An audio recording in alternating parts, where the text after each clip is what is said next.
నేను అడుగుతూ ఉన్నా, రామోజీరావు గారు కట్టుకున్నటువంటి రమాదేవి పబ్లిక్ స్కూల్ ఉంది కదా, ఆ పబ్లిక్ స్కూల్లో నేను మాట్లాడుతున్నటువంటి రామోజీరావు గారు కోడల్ని అడుగుతూ ఉన్నా నేను, మీ రమాదేవి పబ్లిక్ స్కూల్లో మీరు ఎందుకు ఇంగ్లీష్ మీడియం పెట్టలేకపోయారు, తెలుగు మీడియం పెట్టలేకపోయారు? ఎందుకు మీరు ఇంగ్లీష్ మీడియం పెట్టారు? మీకు ఏ అర్హత ఉండి ఈరోజు ఆంధ్రప్రదేశ్లో ఇంగ్లీష్ మీడియంలో ఉన్న జీవోను కొట్టేయమని అడుగుతున్నారు? ఫస్ట్ మీ స్కూల్ని పగలగొట్టండి. మీరు పెట్టిన రమాదేవి పబ్లిక్ స్కూల్ని పగలగొట్టండి. దానిలో ఇంగ్లీష్ మీడియాన్ని తీసేయండి, పెట్టండి తెలుగు మీడియం. మీ స్కూళ్ళు బాగుండాలి, మీ ఎన్ని బాగుండాలి, మిగతా కూడా ఎన్ని పోవాలి. మీ పిల్లలందరూ ఉండాలి, మా పిల్లలందరూ పోవాలి. వైఎస్ఆర్ కాంగ్రెస్ పార్టీ జగన్మోహన్ రెడ్డి గారు తీసుకున్న ఆంధ్రప్రదేశ్లో ఉన్న పిల్లలందరూ కూడా అతి త్వరలో ప్రపంచంతో పోటీపడి ఎదగటం కోసం, మారుతున్న విద్యా విధానాలని అందుకోవటం కోసం, ఒక సైంటిఫిక్ విద్యా విధానాన్ని తీసుకురావడం కోసం ఆయన పెట్టిన జీవోను కొట్టేయాలని మీరు చూసే విధానం ఏదైతే ఉందో, దీన్ని వైఎస్ఆర్ కాంగ్రెస్ పార్టీ తీవ్రంగా ఖండిస్తూ నిన్నగాక మొన్న ఏర్పాటు చేసిన తెలుగు ప్రపంచ మహాసభలనే పేరుతోటి మీరు తెలుగును బ్రతికించండి, మేము కూడా బ్రతికిస్తాం, కానీ తెలుగు చచ్చిపోతుంది జగన్మోహన్ రెడ్డి గారు ఇంగ్లీష్ మీడియం అనుకుంటే, నన్నయ్య చచ్చిపోతే తెలుగు చచ్చిపోలేదు, గురిజాడి చచ్చిపోతే తెలుగు చచ్చిపోలేదు, ఎర్రనా ప్రగడ అది పోతనా వీళ్ళందరూ చచ్చిపోయినా Telugu చచ్చిపోదు.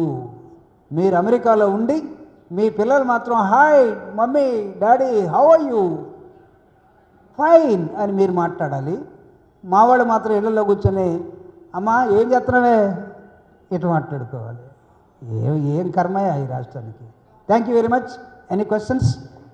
As I set my time is, నేను 15 నిమిషాలు ముగిస్తాను, నన్ను 15 నిమిషాలు ముగించాను. సార్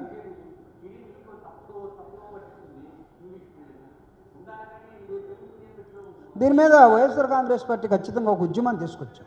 జగన్మోహన్ రెడ్డి గారు ఇంగ్లీష్ మీడియాన్ని ఇంట్రడ్యూస్ చేసినప్పుడు నేను, కంచైలయ్య గారు, ఆర్ నారాయణమూర్తి గారు రాష్ట్రం అంతా 13 రాష్ట్రాలు తిరిగి ఇంగ్లీష్ మీడియం ఇంకా బలంగా రావాలని ఆయన పెట్టినప్పుడు కూడా దానికి ఇంకా ఊతం ఇవ్వాలని మేము సభలు పెట్టుకుంటూ తిరిగాం, మీటింగ్లు పెట్టుకుంటూ తిరిగాం.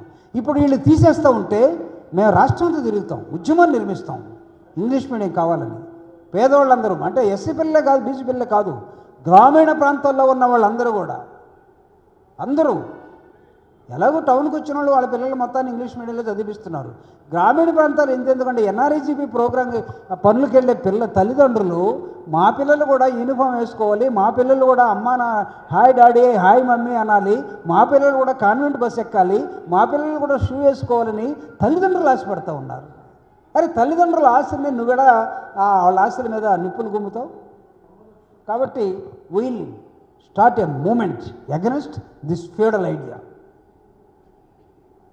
Any other question? Thank you very much.